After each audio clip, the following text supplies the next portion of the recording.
Hi friends, welcome back to my channel TS building construction. నేను మీ తాడ్డి సత్యనారాయణ.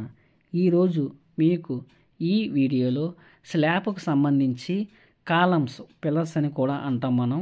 అవి ఎంత height అయితే మనం తీసుకుంటామో అలాగే మెటల్ ల్యాండింగ్ కూడా మనం ఎంత హైట్ అయితే మనం తీసుకుంటామో అన్నీ కూడా ఈ వీడియోలో మీకు వివరంగా చెప్తాను.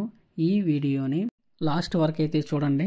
అలాగే మన ఛానల్ని కొత్తగా చూస్తున్న వారు ఎవరైనా ఉంటే సబ్స్క్రైబ్ చేయండి. ఈ కాలం వచ్చేసరికి ఈశాన్యంలో ఉండే కాలం అనమాట. దీని ఎత్తు అయితే మనం 9 అడుగుల 7 అంగుళాలు అయితే తీసుకుంటాం జరిగింది.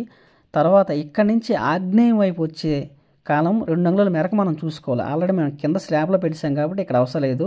అక్కడ కూడా 9 అడుగుల 7 అంగుళాలు అయితే హైట్ వస్తుంది. దాని మీద స్లాబ్కు సంబంధించిన బీము అడుగు మందం అయితే వస్తుంది. దాని మీద 4 అంగుళాల స్లాబ్ అయితే వస్తుంది, 4 నుంచి 4.5 వరకు. అక్కడికి ఒక అరంగుళం తక్కువ 11 అడుగులు అయితే రావడం జరుగుతుంది. దాన్ని మనం సెంటర్ చేసుకోవాలి. సెంటర్ చేసుకుంటే మనకి 5.5 అడుగులు అయితే వస్తుంది. దాన్ని మనం కూడా మళ్ళీ 9 అంగుళాలు బీము ల్యాండింగ్ అయితే బీమ్ వస్తుంది. 9 అంగుళాలు బీము, 4 అంగుళాలు స్లాబ్ అయితే వస్తుంది. ఆ 13 అంగుళాలు కూడా తగ్గించి సెంటరింగ్ పెట్టుకుని ఇలాగ ల్యాండింగ్ అయితే మనం పోసుకోవాలి. ల్యాండింగ్ కూడా పోసుకున్న తర్వాత మెట్లు కట్టే ముందు మనకి మెట్టు అనేది ఎంత హైట్ వస్తుందో, ఎంత లోతు వస్తుందో ముందు ల్యాండింగ్ ఫ్లాట్ నుంచి లెవెల్ మనం ఇలా తీసుకోవాలి. లెవెల్ తీసుకున్న తర్వాత మనకి ఈ బార్ అనేది ఎంత వస్తుందో మనం కొలుసుకోవాలి. మనకైతే ఇది 13 అడుగులు అయితే లోతు అయితే వచ్చింది.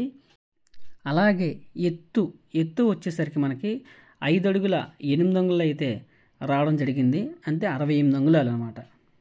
68 అంగుళాలు డివైడెడ్ బై మనకి 13 అడుగులు వచ్చింది కాబట్టి 13 మెట్లకి మనం డివైడెడ్ బై చేయాలి. అప్పుడు మనకి 5.25 ఎత్తు అనేది లోతు అనేది 1 అడుగు అనమాట వచ్చిందనమాట.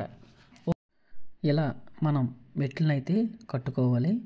ఇంకా మీకు ఏదైనా డౌట్ ఉంటే నాకు కామెంట్ చేయండి, మీకు రిప్లై ఇస్తాను. అలాగే ఈ ఊసలు కనిపిస్తున్నాయి కదా, అది మనకి స్లాబ్తో పాటు 2 ల్యాండింగ్ పోస్తాం అనమాట.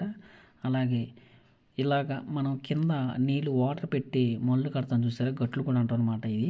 ఇది స్లాబ్ వేసిన తర్వాత మనం 15 రోజులు అయితే ఉంచడం జరుగుతుంది. తర్వాత మనం తీసేసి పైన అయితే సెంటరింగ్ మళ్ళీ పెట్టుకుంటాం. Thank you for watching. మరో వీడియోలో కలుద్దాం. Bye bye.